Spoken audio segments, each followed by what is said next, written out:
on clearing the clutter inside and out, we're talking about loving your unlovable self. What are the parts of you you do not love? Where do you not love yourself unconditionally?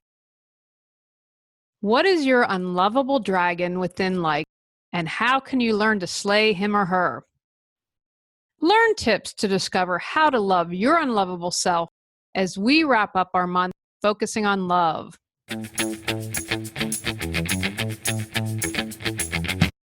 Are you ready to clear your clutter and share your gifts with the world?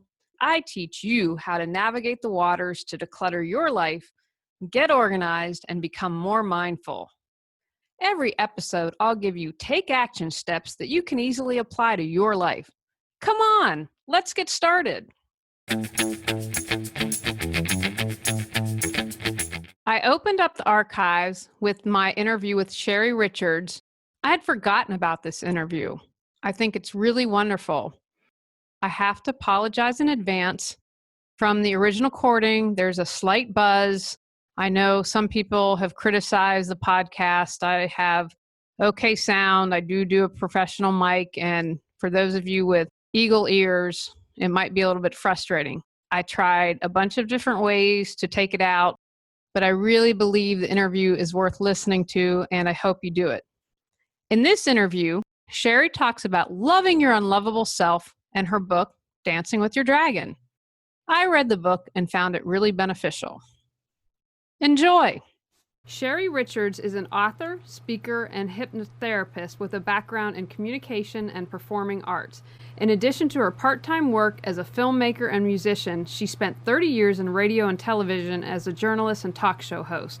During those years, she spent her free time studying metaphysics, astrology, and spirituality as tools for self-discovery, an effort that would become the foundation for her current work. Sherry makes her home in Sedona, Arizona, with her husband, Jerry, and their canine companion, Muzzy, who always makes them laugh. Welcome, Sherry. Hey, Julie. Thank you. Well, we're thrilled to have you here.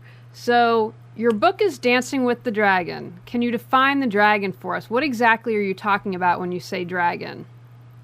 What I'm talking about is the rejected, unclaimed, judged, disowned, denied parts of ourselves. And sometimes that might be a part that you think of as bad. Sometimes it can even be something that's actually good that you have, that you're denying that you have. Like maybe you don't think you're pretty and you project it out on other people and you say, oh, they're really pretty and I want to be like them, but oh, I'm not. Or maybe they're really talented and I'm not. Or they're really smart and I'm not. Whatever it is that you judge and you disown, I call that the dragon. Now, I want you to briefly talk about, I've read your book. Can we do a shot of her book? Hold on, okay. I want everyone to see this. I read your book. I'd love for you to talk briefly about your story because it's very interesting. When I think, oh, you know, I could handle a lot of things. And when reading your book, I was like, wow. Wow. So briefly tell people what I've never heard of anything like this. And the fact that you went through something that extraordinary and are here now. So just tell us a little bit about that. I will. When I was 19 years old, my mother ended up having me committed to a mental hospital. And then while I was there, she got involved with my 20-year-old boyfriend. And so when I got out of this hospital, she and he were together in a relationship. They had shipped my siblings off to other parts of the country.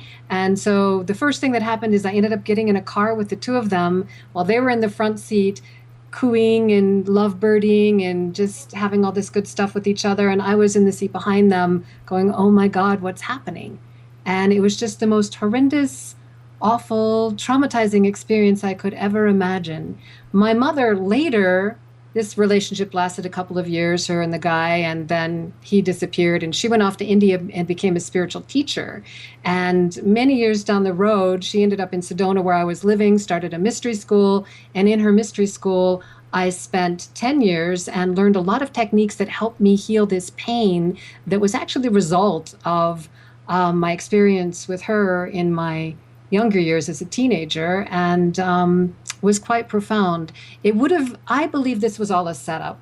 I believe that I came here to have that experience. I came here to go through that process with her because what it forced me to do is it forced me to go in. she never took responsibility or ever apologized or did anything regarding this situation with me. She never wanted to deal with my anger. She didn't want to come in contact with that energy at all. But that energy was living inside of me. And I had to do something with it. I had to find a way to heal it. And so that meant I had to go and journey down to that hurt part of myself and find a way to hold her and love her and let her know that she was beautiful and, heal from that whole experience. Now, most people would be bitter about that their entire lives, but I would call that you were able to dance with your dragon. So can you tell us, how do we dance with our own dragons and develop that awareness? What can people do? Well, the first thing to do is to be aware that you have it. I mean, some people are walking around with bitterness and anger and hatred and a lot of things that go at a deeper level, and they're not even really aware. And this was a little bit my situation as well. I was really what you call identified with being a good, loving, sweet, kind, compassionate person. That's who I thought that I was. And those were the thoughts that were most available to my conscious mind. But when I started to become aware at a deeper level, I noticed, whoa, there's parts of me that are hateful, and there's parts of me that are judging, and there's parts of me that are nasty. And so it might be reversed for other people. Maybe they know the nasty parts of themselves and they're not aware of the fact that they have a kind, compassionate, loving soul that's always available for them. But the piece that is the most important in my work is to just be aware. Just notice what's really going on and let yourself be honest about what's really happening inside of you. A lot of my work is about unconditional love. And you hear about that? Well, I was going to say, I've talked a lot about not judging, like not judging your anger. And you mentioned that. We so many times decide this is good and this is bad. If I have this anger, I shouldn't have that. And I think it's accepting. I work with someone who talks about loving all of us and loving those parts of us, and kind of what you do in the book. Not saying, oh, this is unlovable and I'm a bad person because I do that, but accepting it. So you talk a lot about accepting and allowing to find inner peace. So can you elaborate on that? Absolutely.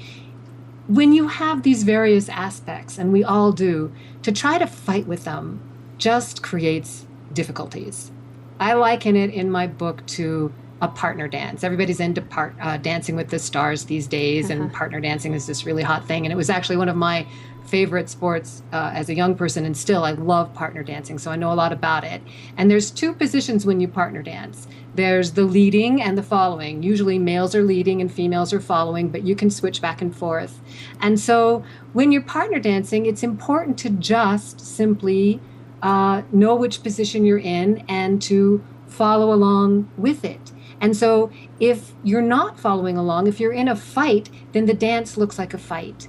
And when a dance looks like a fight, it's just not fun. And so when you're fighting with yourself, when you're fighting with these different aspects of yourself, you're always in a struggle. There's no harmony. There's no beauty. There's no grace.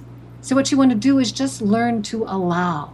If you see a part that you don't like about yourself, you just breathe into it. You give it space. You allow it to expand. And pretty soon it moves.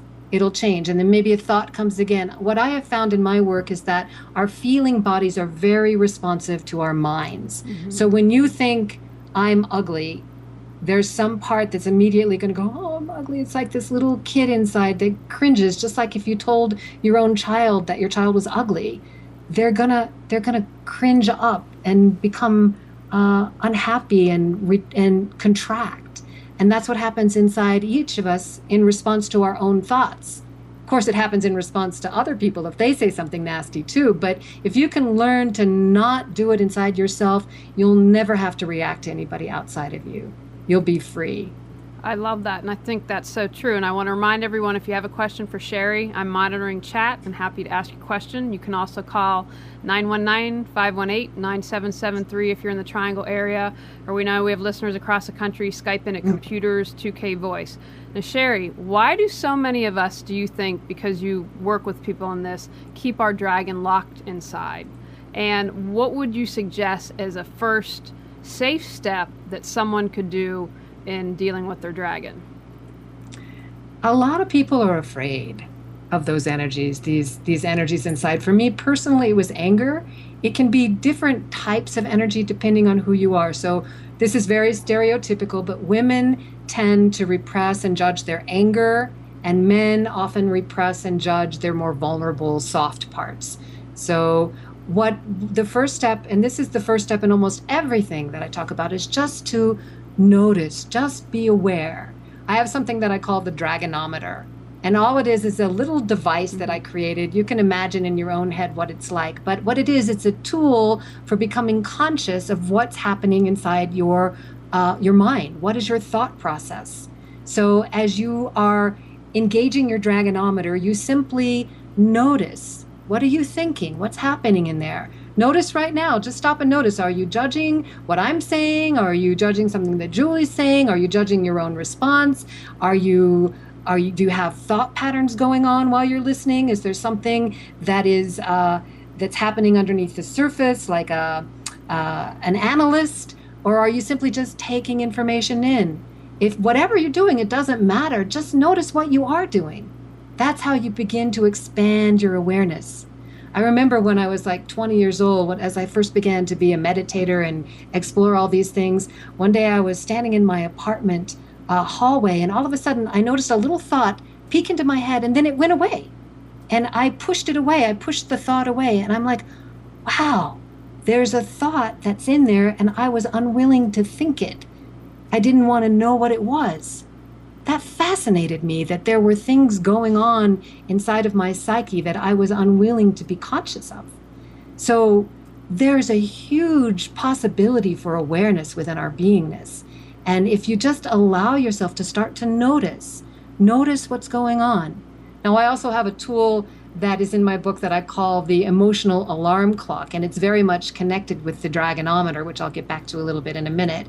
And what it does is the emotional alarm clock just sets off a ringing when you start to feel something. So if you're not used to feeling, if you're more a thinker, like I was most of my life, then you have to start to become aware of the feeling level of being. So let's say you're walking around and someone says something and there's a little that happens inside of you. You have to catch that right when it's happening. That's your emotional alarm clock going off. And then you have to notice, okay, I had an emotional reaction to that. What was that? What triggered me? How did that happen? Where does that start? What is it that I'm needing from that person that I didn't get, that I can give to myself? These are all the tools that you begin to utilize to help you expand your consciousness and begin to be able to monitor your own being so that you can become more balanced in life and live life more gracefully, more easily, without having drama and fighting and neediness that doesn't get satisfied, and pain and suffering and all of these things. And so the dragonometer, the key point I want to make about the dragonometer is that it is a meter. And if you compare it to any other kind of meter, like for example, a speedometer in a car is metering how fast we're going, but it does not judge how fast we're going. If you're going 95 miles an hour on the highway, it doesn't say you're going 95 miles an hour, you're going to get a ticket. You might say that inside yourself. It just simply says you're going 95 miles an hour. It's a meter. It doesn't judge what it's reporting. It just reports. So what you want to do is become conscious of what's happening with your energy. How are you using your energy? Are you trying to manipulate outside yourself to get your needs met? Do you have needs that you want to get met? How are you using your power? Are you judging yourself? Are you judging others? It's just noticing, what am I doing in this moment? How is this body-mind system that I call me operating? And this is the way that you develop your conscious awareness. Now, Sherry, you mentioned already, and you talk about it in your book, you talk about meditating. And I'm someone that meditates too, and I did it regularly for a while and got off. And I really believe that helps with awareness. And obviously you do too, because you wrote about it in the book. Are there other tools such as meditation that you would recommend to someone as they're starting this awareness that they might be able to do that will help them in this process? Yeah, absolutely. Meditation is one, when you quiet your body and sit down and start to watch what's happening in your mind, you'll really begin to notice there's a lot going on in there. There's a whole thought process that hardly ever, ever, ever slows down. And if you're looking to meditate in order to get more connected with the higher worlds, you want to try to drop in between the thoughts. This is a little more advanced in my work. I divide my work into three parts. The book is in three parts. It's the first part is the dragon. So I talk a lot about the dragon and the emotional body and the little child within and the importance of connecting down with that child and helping that child to heal so that you can become more balanced and more mature. And then the middle part is I call the dance, which is learning to connect with the divine. It's about a partner dance with God, really. I use the word the divine because it's non-denominational. It's the higher spiritual parts of self that you can bring in. I describe how to bring this energy in through your crown chakra and really bring it down into the parts of you that hurt. And this is a process of developing the heart chakra and the compassion and the love. Firstly, for yourself. Start with yourself. And then you can, once you've mastered that, you can reach out and do it for others as well. And then the third part of the book is called the practice, because all spiritual work requires practice. And dancing requires practice, and writing requires practice. Anything you want to do and become a master of requires practice. So the practice part of the book is exercises, many, many exercises that you can do, exercises for your physical body, for your mental body, for your emotional body, and for your spiritual body. And it's a process of development that allows you to just simply grow in who you are and become more of yourself, allowing and accepting all the various parts of yourself.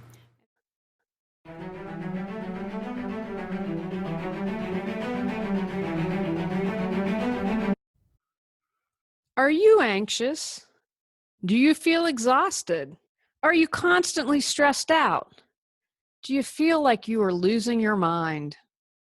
Are you ready to get your life back? Go to reawakenyourbrilliance.com to learn how I can support you in getting your life back on track.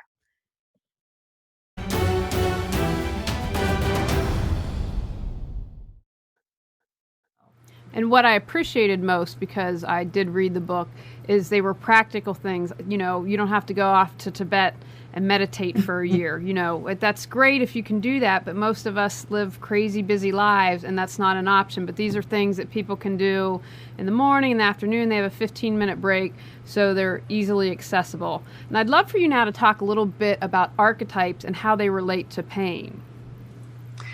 Well, archetypes are kind of an interesting thing to understand. Archetypes are simply expressions of energy that are almost one-dimensional. So, for example, you could break down archetypes into there's a teacher. Now, if you have a teacher as a person, she's a whole person, and she or he has many, many different qualities woven together. But the teacher archetype is one who wants to impart knowledge. So that is a teacher archetype. If you have a clown archetype, that's just somebody who's being funny all the time. If you have a child archetype, that's simply the child part of us that is in the moment, present, alive.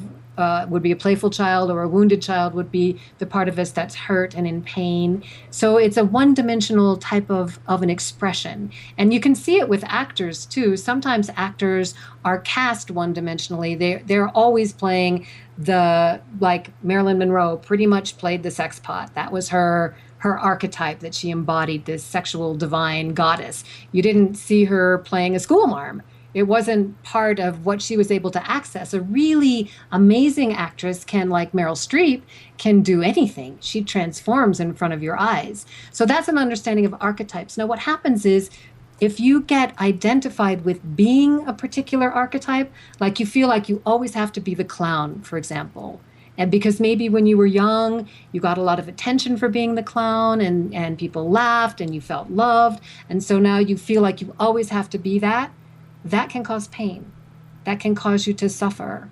So what's important is to be able to let go of attachment to any of these different parts and allow other parts of the self to come forward, so that you can be free in your expression, and just to become aware if you are attached to a certain archetype. Another way it could cause pain is if you are attracted to a certain archetype outside of yourself, and you're only willing to be with that particular person.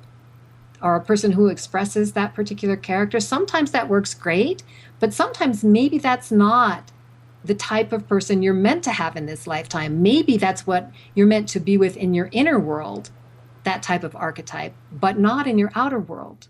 And I'm a hypnotherapist as well. And one of the types of sessions that I offer is a session called Meeting Your Inner Mate, where you basically go on a journey in your inner world and you're able to contact the mate within you, the one who knows exactly what you need, exactly when you need it, looks exactly how you want them to look, carries all of those things that we tend to project on an outer mate who rarely, if ever, can live up to it, and then problems start to happen. But by developing a relationship with this inner mate, then you become integrated and connected and whole and are able to then move in harmony with your outer mate in a much, much easier fashion, and perhaps even attract somebody way different than you might have ever thought you were attracted to in the past. Did I answer your question fully about the pain in the archetypes, Julie? You did. And we actually have a question for you on chat. And I want to remind everyone, chat in a question, or you can call 919-518-9773 or Skype us at Computers2K Voice. Red High Heels says, my self-esteem is related to what I can get from men. Is that wrong? And then I'm trying to ask for clarification. They said it's so easy with the question mark. So I don't understand that. But can you address Red High Heels?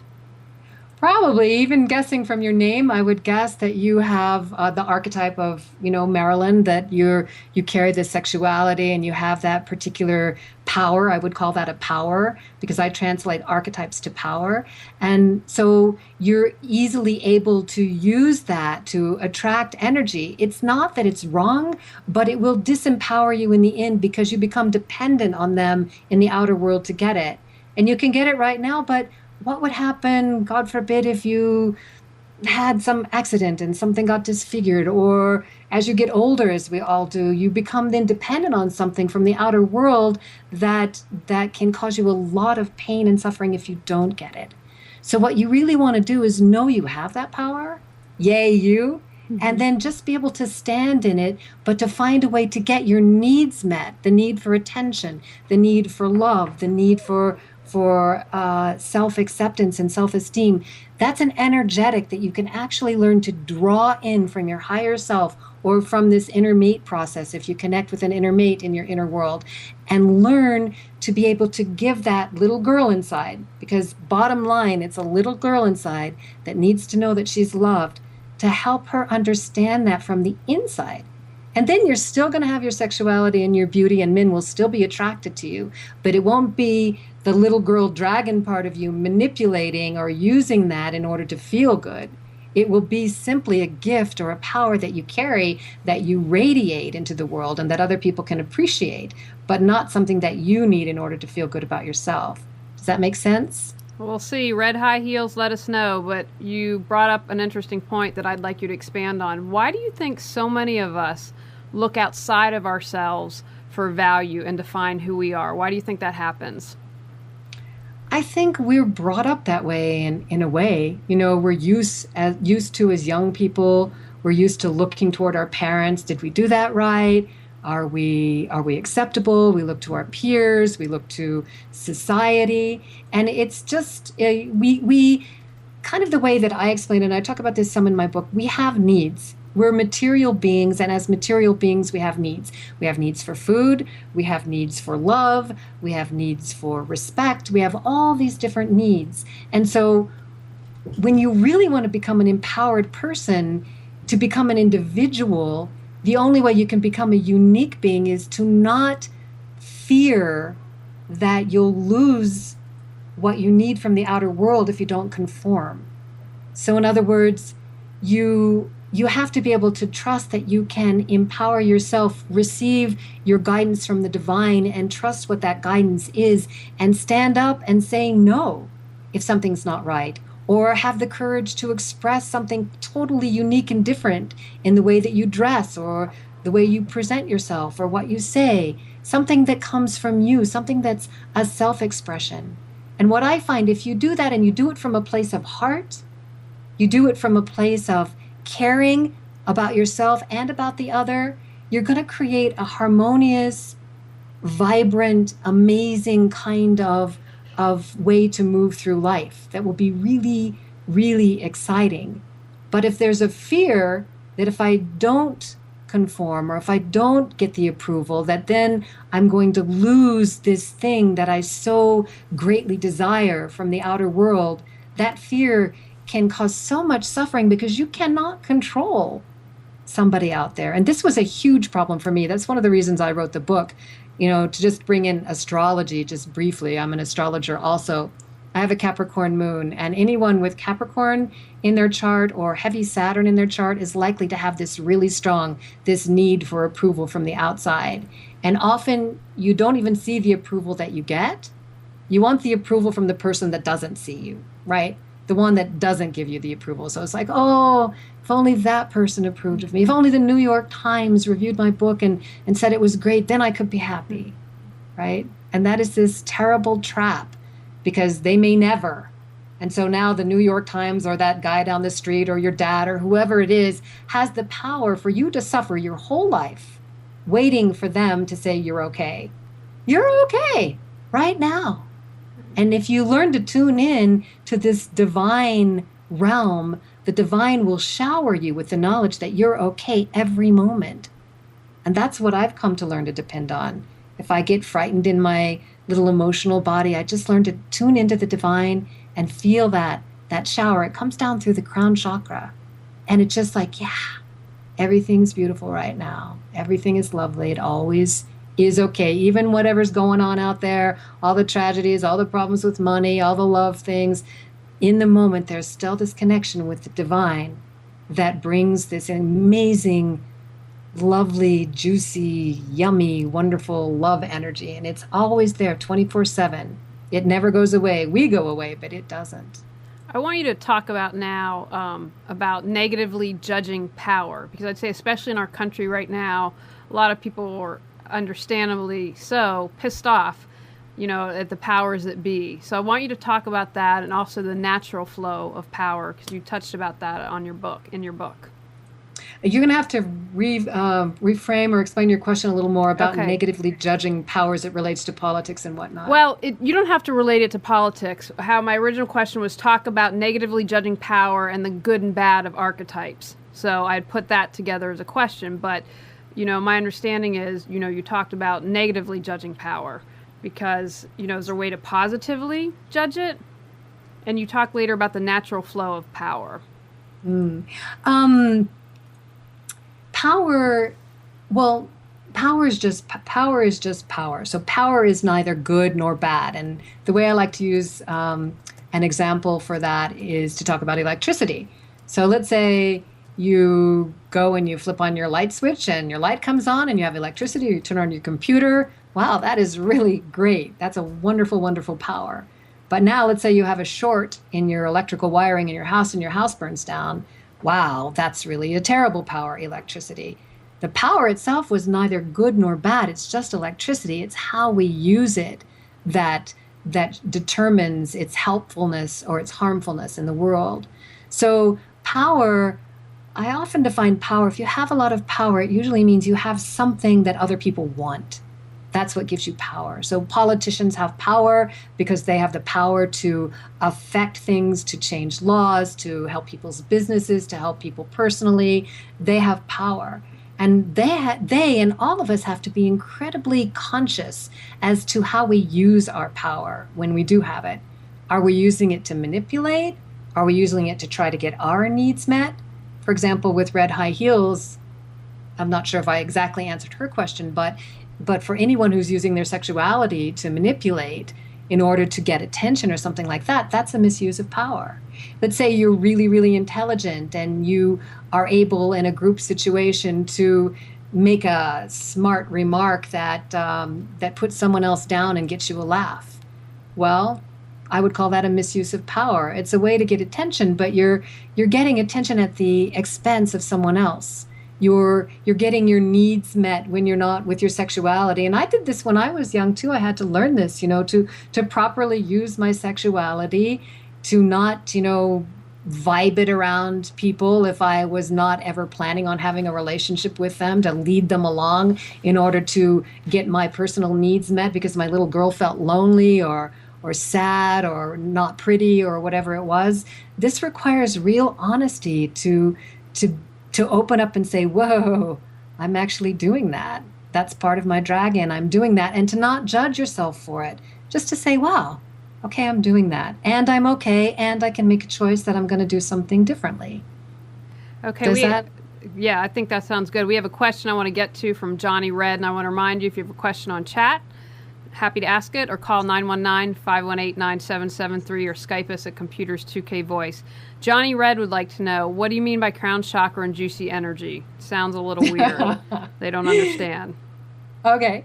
Well, the crown, there's 7 chakras, and they start basically down at the root, which is around your pelvic area. Then the second chakra is down right around your navel. That's where the emotional body mostly works out of. The third chakra is right above your belly button in there. That is a power center. Then you've got your heart chakra, and your throat chakra is here. And this is your third eye, and this is your crown. It's the top of your head. And so each chakra has a function. They're basically related to the endocrine glands. In the Eastern religion, they say that the chakras are actually in the subtle bodies. This is all kind of woo-woo metaphysical stuff, but you can read about it. It's all over the internet. You can find lots and lots of information on it. And I worked with it a lot in my mother's mystery school. But the crown chakra is the one that brings in spiritual energies. And it's receptive. It's like a cup. So if you imagine a cup or a crown sitting on the top of your head, and you put your attention up there, and you imagined energy or light or energy. I know some people don't understand what that is, and it takes a little while. It's almost experiential. You have to work with it. But you can imagine yourself turning into a cup and being filled with divinity, with light, with energy, with love from the spiritual realms. That's just a real basic introduction to the chakras. But like I said, Google chakras, you'll find numerous sites that will completely satiate your curiosity. Now, Sherry, I'd love for you to share the story about your ex when you did the walkway and why they disapproved, and if it was someone's true purpose in that little instance that happened to you, what would you tell them to do? Well, when I was married to my ex-husband, I have a husband currently who is wonderful, and we just get along famously. But my ex was one whose approval I really, really desired. And at one point, I was in radio and television, had a broadcast career, and I ended up quitting that, and just wanted some time to meditate and write and do some other things. And we had purchased a new house, and kind of the trade-off is he was going to pay all the bills if I handled stuff around the house. So I wasn't working, and I was used to getting most of my approval from what I did in my work environment. And I decided I'm going to build a walkway to our front porch. And so I just got all excited. I got some garden hose, and I laid out this kind of wavy walkway, and I got some mulch, and I designed this whole thing. And when I got done, he came home from work that night and went, "Oh, look what I did. Look what I did." And he was like, "Oh, that looks awful." And I felt like I'd drawn a picture, and Daddy said, "Boy, you're a terrible artist. You'll never succeed." And I was just devastated. And I really didn't know why. I had no idea why I was so upset. And it took me several days, I believe, of really exploring the emotion and really working it on the inside before I came to understand that I was actually seeking his approval. And that, in fact, it might have been one of the reasons that I did the walkway in the first place, was to try to get his approval. So to answer Julie's question, what I realized is the fact that he condemned my little art project hurt me, but it also woke me up to what I was doing, which provided me a great awareness. And because I wasn't identified with being a landscape architect, I was able to get over it and go and hire a landscape architect and get somebody who could actually make a really beautiful walkway that we could both enjoy. Now, if I had been called to be a landscape architect, and maybe this was my first expression of creating something like this, and he had criticized me, then I would have had to know inside myself through my own personal guidance, I'm meant to do this. This is part of my calling, and I'm not going to take it personally just because this particular person didn't like what I do. I know that I'm meant to do this work, and I'm going to go and study, and I'm going to go and get better at it. because this is what I'm meant to do. Just as my work as a writer and also an actress, you just keep studying your craft. You just keep practicing. You keep practicing until you get better. And if you're developing spiritual tools, same thing. You keep practicing. You notice that you're manipulating out there. Then it's like, oh, well, I just did it again. Okay, forgive yourself, and you just move into the next moment. Instantly forgive yourself and move into the next moment. That's how you keep moving forward without having to beat yourself up when you make a mistake or punish yourself or, oh my God, I was so stupid or I did that wrong. You take a deep breath, you let that go, and now it's the next moment. I And can every really moment appreciate you do. this because I feel this is my calling. And like it took me long enough to get here, and looking back on my life, I see how everything fits together and it all makes sense. But some people are like, oh, what? You haven't had formal training, blah, blah, blah. I'm like, and ignore that and be like, okay, I just have to trust the process and know, okay, this is what you're meant to do. And it'll, divine timing, blah, blah, blah. But keep your nose to the grindstone and keep doing it. And Absolutely. I would love for you to talk about freedom from identification. That's a good one. This is this word identification, that was one of my mother's favorites. Remember, she became quite a well-respected spiritual teacher after she, did the thing with my boyfriend early on. She left and she went to India. She was with a enlightened master for many years. And then when he left the body, he left his reign of power to 21 people, and she was one of them. And then she came to Sedona and started this mystery school. And one of her favorite things to say to me all the time was, you're identified. You're identified. I'd be crying. I was having boyfriend troubles, and I was like, oh, he was so bad to me, did this and did that. Well, and I'm crying. And she's like, you're identified. And I couldn't understand what she was talking about. And it took me a while, but as I kept playing with it, I finally noticed, okay, there's a part of me that's crying. And then there's another part of me that can see me crying, but isn't crying. So the part when you're identified with something, you're so caught up in it that you can't see that there's any other perspective. Like it might be, let's say if you're in a house and you're looking out the window and you don't ever turn your head, you refuse to turn your head, you never know that there's another wall and there's another window and there's a door over there and there's all these other things going on, but you can't see them because you're locked into this one perspective. So identification means you're locked in one perspective. And if you're identified with let's say your career, I have had stages in my life when I've been identified with a job. Maybe I had radio jobs in the past, and they give you, a certain form of power because you're on the radio and people know you, and that there's a power in that. And I'd be identified with wanting to have that power because I would feel, okay, people won't like me if I don't have that. This gets me attention. Who will I be without that? I'll be nothing. That kind of a thing. But when it was time to move on, I had to work with that and detach from that particular career and recognize I am something no matter what it is I do in the world. It has nothing to do with that. I am my beingness. And the more that I connect with my soul, and the more that my soul and I become unified, the more that sense of light and presence and divine power comes through me. And just walking down the street, I am shining this light, and that's all I ever need to do. So identification is being attached to a certain viewpoint or a part of self. And when you set yourself free from that, you become more open to everything, and you become more capable of expanding your awareness into all that is.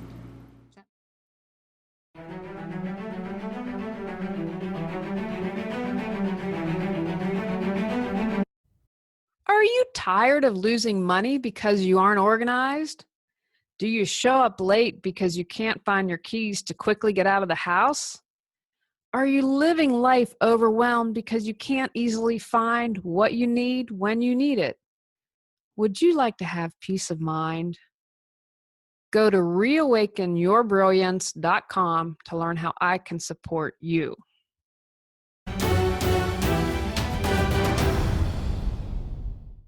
Now, another thing that I feel very strongly about that you talked in your book about deep body awareness and being inside our bodies. I think that's so essential because I think a lot of us aren't.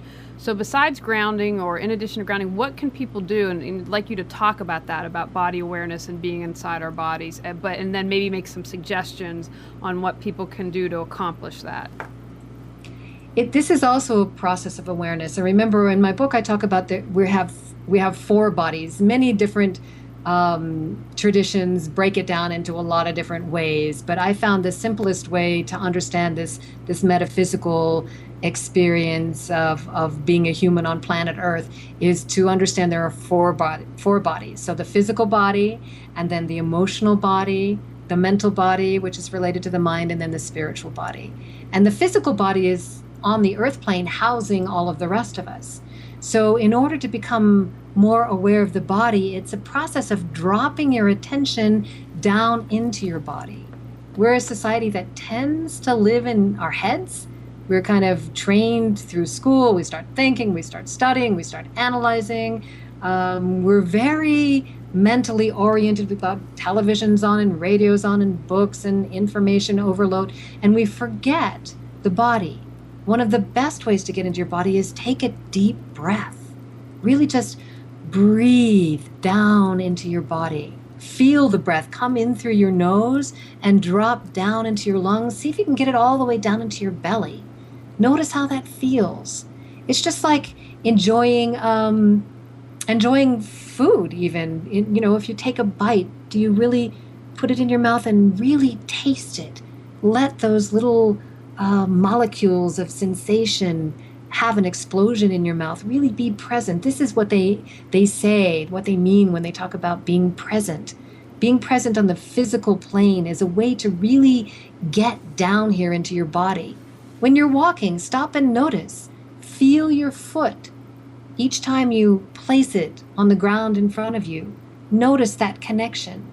There's an energetic connection that happens. This is a wonderful way to develop your sexuality. I mean, the whole idea of tantric sexuality, which is not something I talk too much about in my book, but that I've worked with quite a bit, is that when you begin to understand energy as it moves through your body, then when you connect with another person sexually, it's not just two bodies rubbing against each other.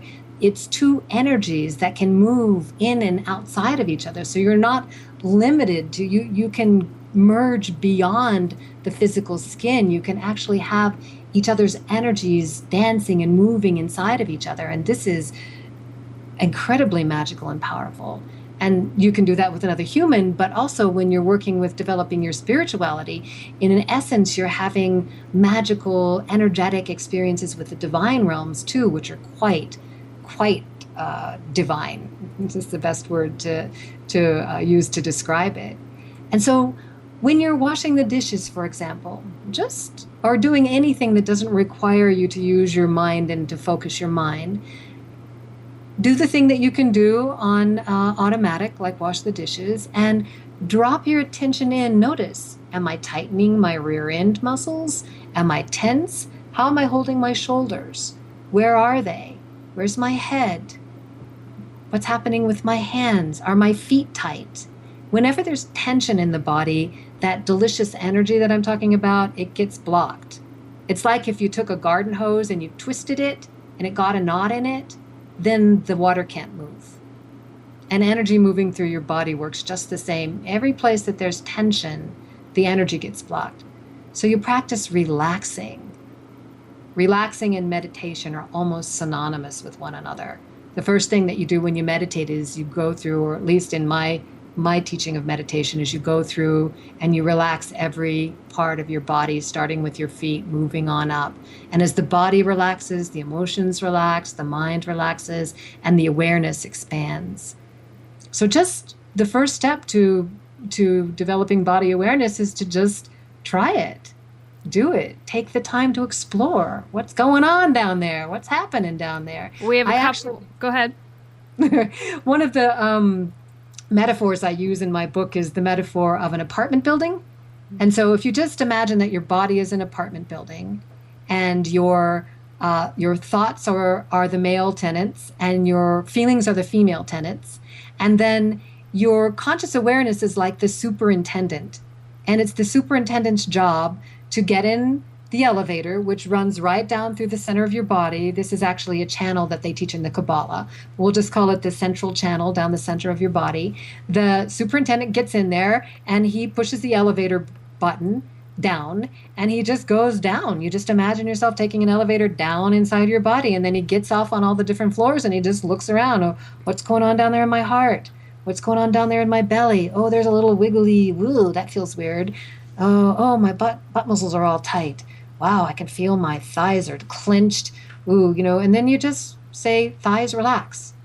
And if you ask your thighs to relax, they will. It's quite amazing if you practice relaxation. If you just invite your fingers to relax, they'll relax.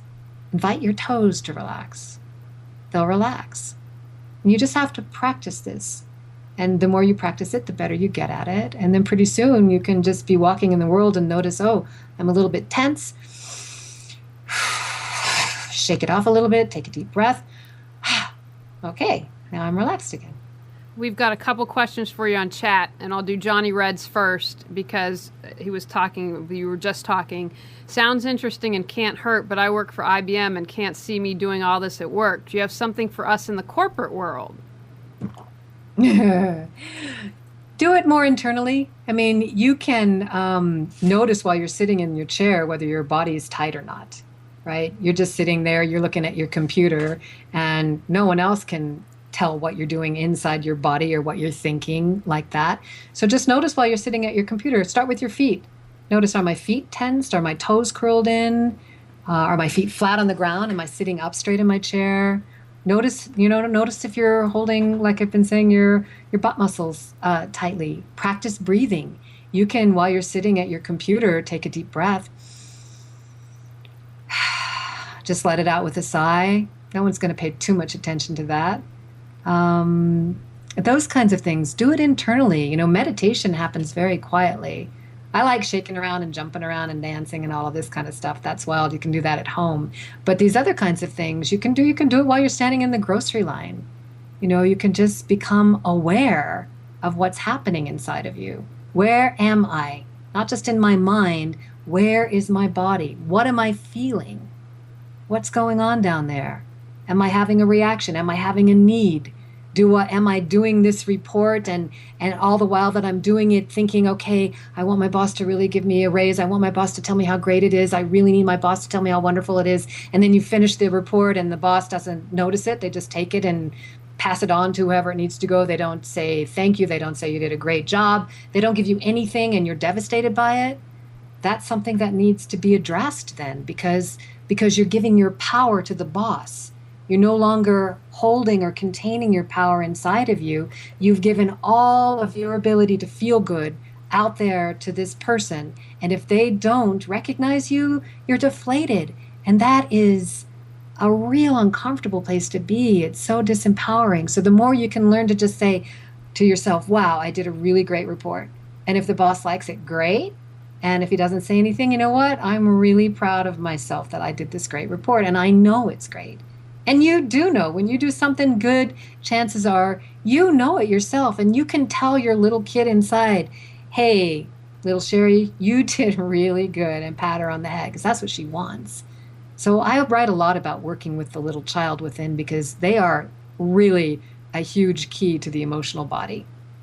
All right, when they're happy, we're happy. All right, excellent. We have another follow-up question from Warrior Spirit when you were talking about identification. They asked, don't we need to identify with something, some type of identification, businessman, father, mother, doctor, etc.? You have a thought on that? I do. Well, it's really interesting. Those are all roles. And as long as you know it's a role and you know you're playing the role, you're cool. Yes, we are all living roles. We're living the role of the employee. We're living the role of the dad or the mom. We're living the role of the girlfriend or the boyfriend. We're living the role of, the creative person or the friend.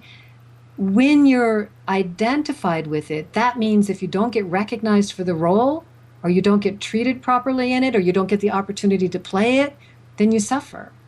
If you're not identified with it, it can just be like an actor who's going out on the stage and they're saying, okay, today I'm playing the villain. And they get all out there and, they do their villain thing. And then they get off the stage and they're back to being their sweet self. But they had fun playing the villain in that moment or playing the loving person, whatever. It's a role that you move into. And when you're studying esoteric teachings or Eastern teachings, they're teaching you to disidentify with everything so that you can find God. And that's the whole point of the disidentification, because when you're not identified, then you're open to become everything and to feel everything and to experience everything.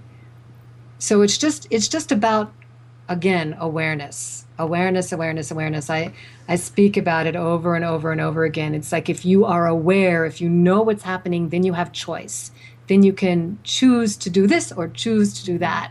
If you're not aware, then you just get drug along by your impulses, by your needs, by your dragon. Your dragon is dragging you, not dancing with you.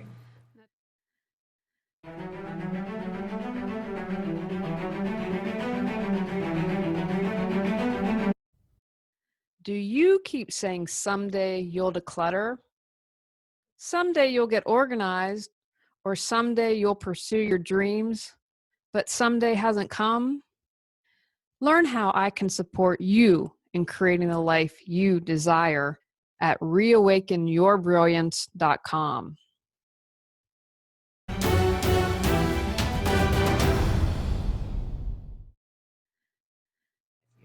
Now, one of my favorite things in the book, talk about acting in as opposed to acting out. Well, when we act out, we tend to throw a tantrum, have a fit, be in a reaction with someone. We're having a problem. Let's say you're having a relationship thing, and often it's this is stereotypical, but it happens this way quite often. Woman wants more attention, and the partner, the boyfriend or the husband or whatever is like watching TV or doing the sports thing or whatever, and she's not getting her needs met, and so she calls a big meeting and she lays down the line, and I need this and I need that and I need this and I need that, and then he gets defensive and he pulls in and he doesn't want to talk about it, and then they're sitting there and they're both mad, and then maybe someone slams the door and walks out. Nothing happened where you got your needs met. The end of that whole experience did not create what you want, which is intimacy and love and support and respect and all those kinds of things. So by acting in, you become aware of the part that the other person's playing and what you want from them. And let's say the other person is not paying enough attention to you and that's what you want. Then you take that part and you turn it inside and you start to notice, you act in with it. Okay, is there a way that I'm not paying enough attention to myself?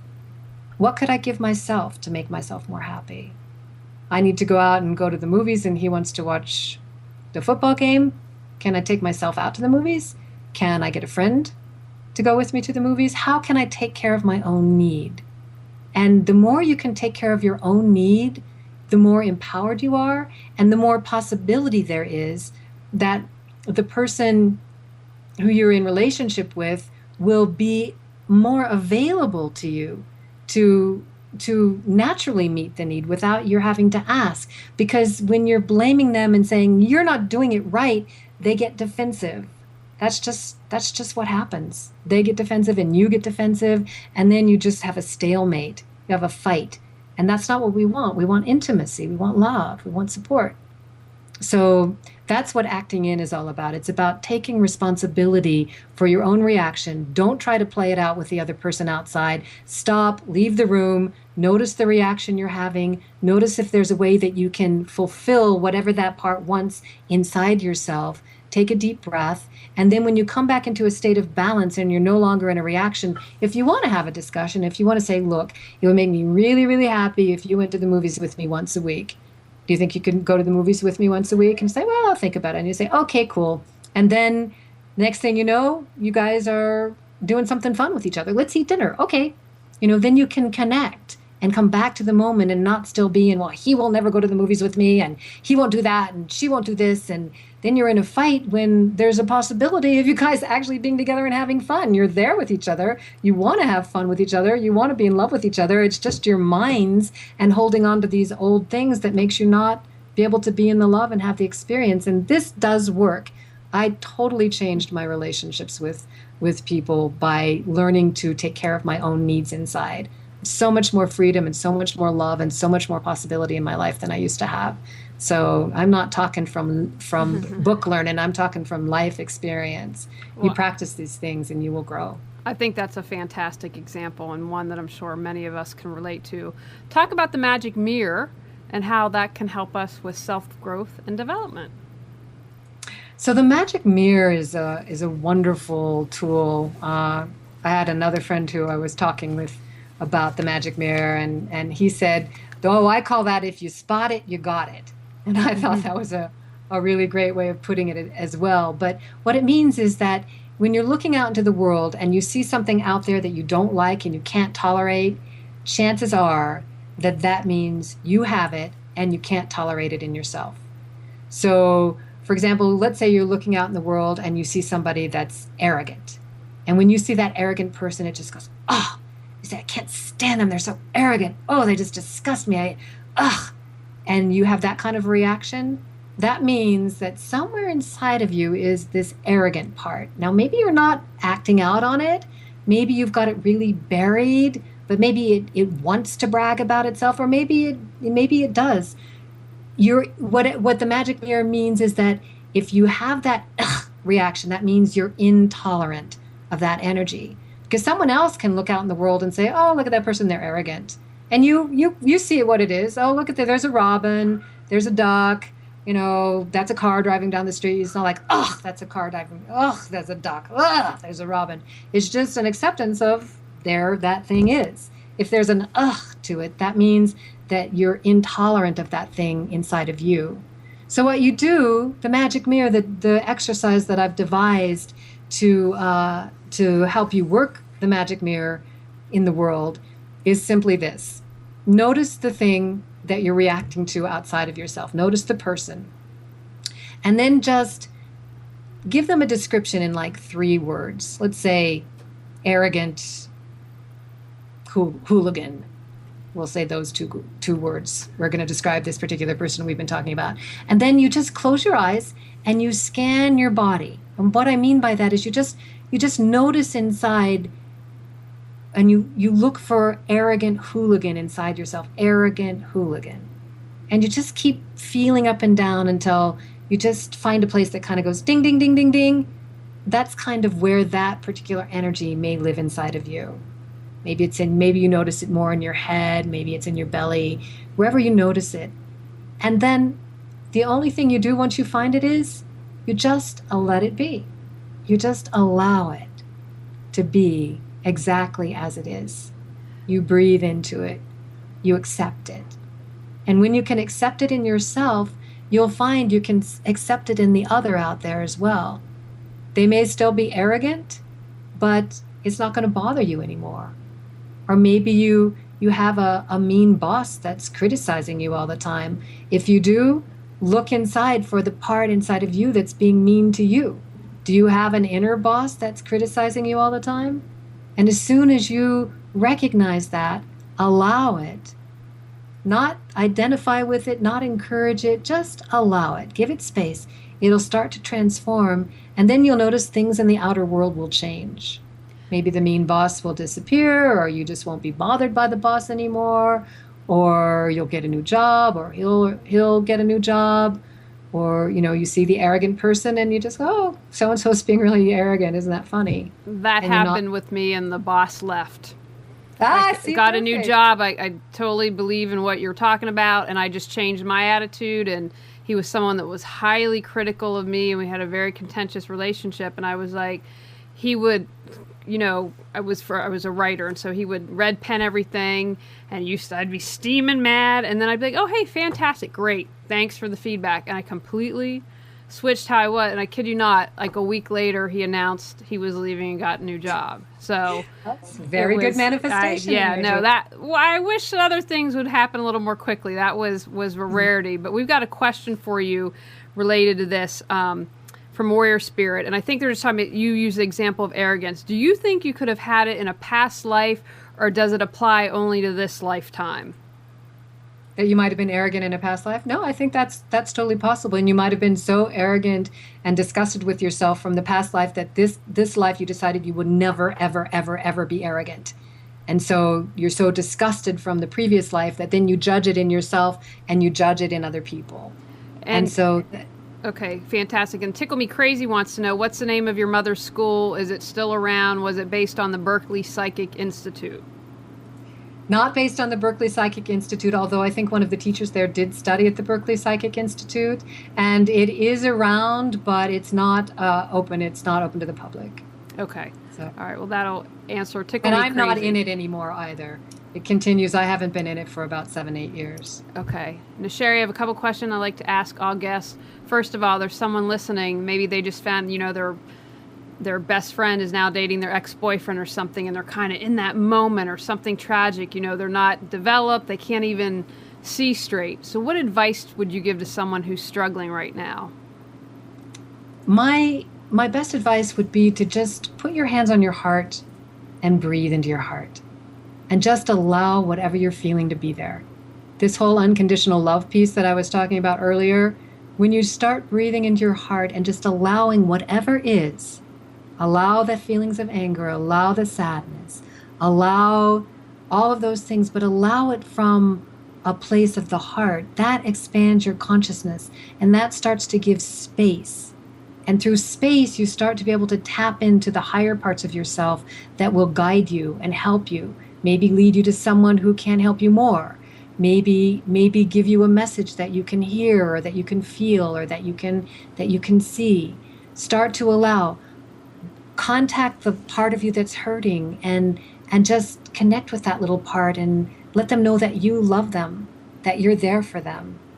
I have a meditation on my website that's free. If you go to my website, dancingwithyourdragon.com, and just enter your email address and your name, and then you'll immediately be able to download this meditation. It's called the Opening Your Heart Meditation, and it will guide you through this process of expansion.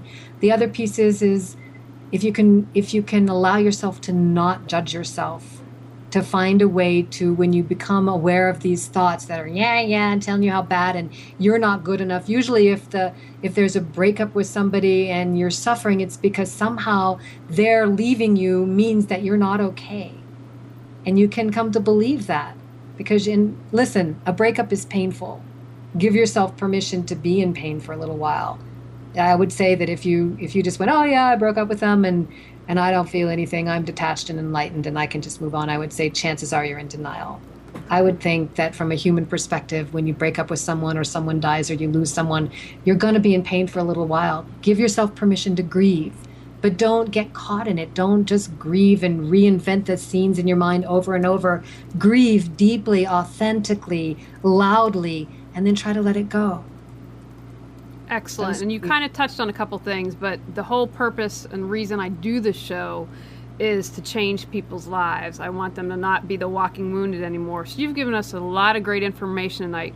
What one thing, and you might be like the heart meditation, can people do to get off the couch right after the show, tonight, before bed, in the morning? What can they do to reawaken their brilliance? Yeah, you could go and download that heart meditation. That would help. But I would say the best thing you can do for yourself is stop, breathe, and wake up over and over and over again. Stop. Take a deep breath inside. Where am I? What am I thinking? Where am I focusing my energy? What purpose am I serving in this moment? Breathe deeply inside. Put your hands on your heart.